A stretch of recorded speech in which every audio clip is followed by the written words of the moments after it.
Hey y'all! Welcome to Lily's Backdrops. Thanks for joining me. In today's brief tutorial, I'll be showing you how I inflate and tie my balloons for every setup. Let's go! So with my trusted electrical pump, I first inflate a 12-inch balloon to almost its full capacity. By pressing it down, I release some air, giving it a rounder shape.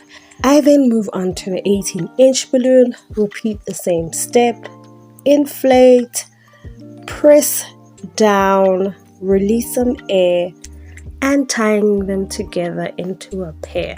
By taking the balloon necks, wrapping one neck around the other and tying a knot.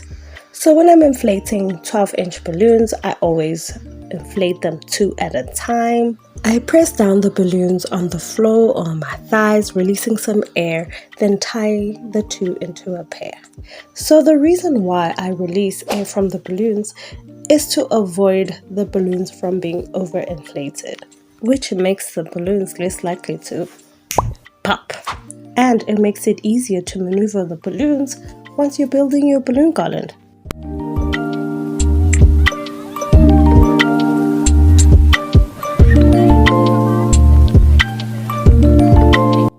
So with creating a balloon garland, regardless of the length, I always start with the base, or as I call it, the skeleton. To build my skeleton, I always use 12-inch balloons and 18-inch balloons.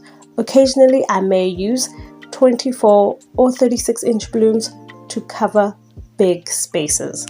And finally, to make my balloon garland as organic as possible, I make sure to inflate all my balloons into different sizes. And now it's time to inflate my favorite, the 5-inch balloons. 5-inch balloons are the life of the party. They bring everything together, make the backdrop grand, and make it stand out. They are essential. 5 inches are the fillers of your garland.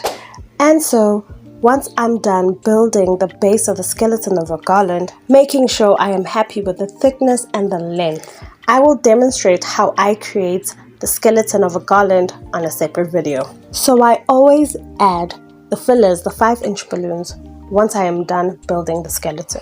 I inflate my 5-inch balloons using my electrical pump. Using the same method I do with my bigger balloons, I heavily inflate my 5 inches, press them down on a firm surface while at the same time releasing some air. Then tie the two into a pair.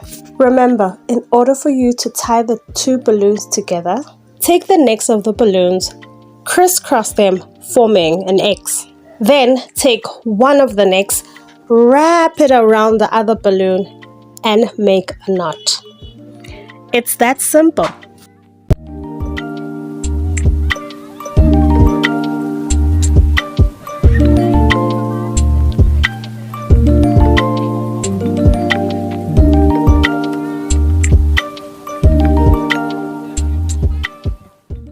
And that's it, guys.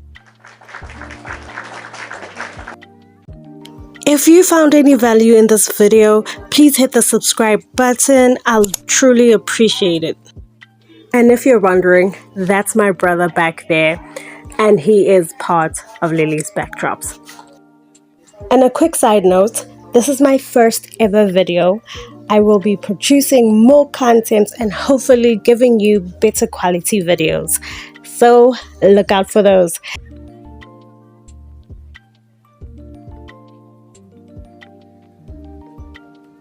Thank you for watching. Until next time, we out.